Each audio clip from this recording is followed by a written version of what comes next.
Good morning everyone.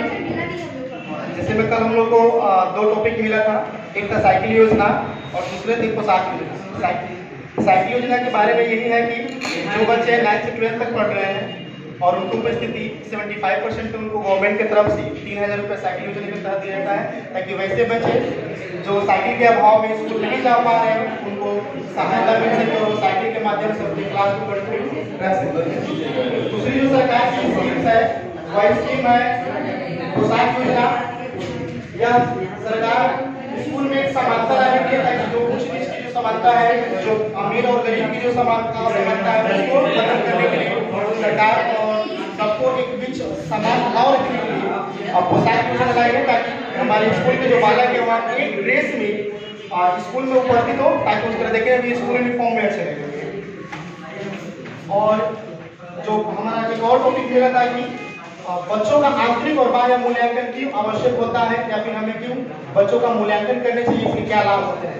तो बच्चों का मूल्यांकन करने के कई सारे उद्देश्य होते हैं, जिसमें सबसे महत्वपूर्ण हमारा भाग होता है कि हम अपने बच्चों को जिनको पढ़ा रहे हैं, जिसके साथ हम टाइम स्पेंड करें, उनके बारे में हम जानें, क्योंकि जब हम उनके बारे में जानेंगे तो उनके लिए हम अच्छा सा डिसीजन ले सकते हैं।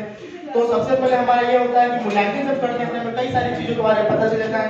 सबसे पहले हम बच्चों की मानसिक स्थिति को जान लेते हैं। बहुत बार ऐसा होता है कि मानसिक स्थिति होना चाहते हैं टीचिंग को कंटिन्यू रखते हैं और बच्चे उस लेवल तक पहुंच नहीं पाते हैं। जब हम बच्चों का मूल्यांकन करते हैं तो इससे हमें यह व्यक्त होता है कि बच्चों का लेवल क्या है, बच्चा प्रतिभावान है, गुण बुद्धि का है, किस बुद्धि का हम इसको जांच करते हैं।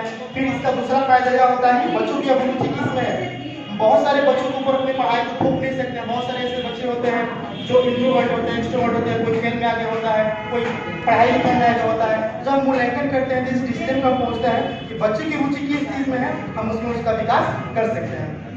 फिर बच्चे की कौन सी संवेदनात्मक स्थिति है। बच्चा बहुत सारे ऐसे बच्चे होते हैं जो किसी बात को तुरंत रोने लगते हैं या फिर घबरा जाते हैं, बहुत सारे पैनिक हो जाते हैं। तो जब हम बच्चों का मूल्यांकन करते हैं तो उसके लिए हम बेहतर स्थिति को जानते हैं, उसके लिए हम अच्छा सा डिसीजन बना लेते हैं। इसलिए हम बच्चों का मूल्यांकन करके क्या होता है, बहुत आवश्यक होता है। बच्चे की भावनात्मक स्थिति क्या है, या फिर बच्चा किस कैटेगरी का है, बच्चे किस पृष्ठभूमि से आ रहा है।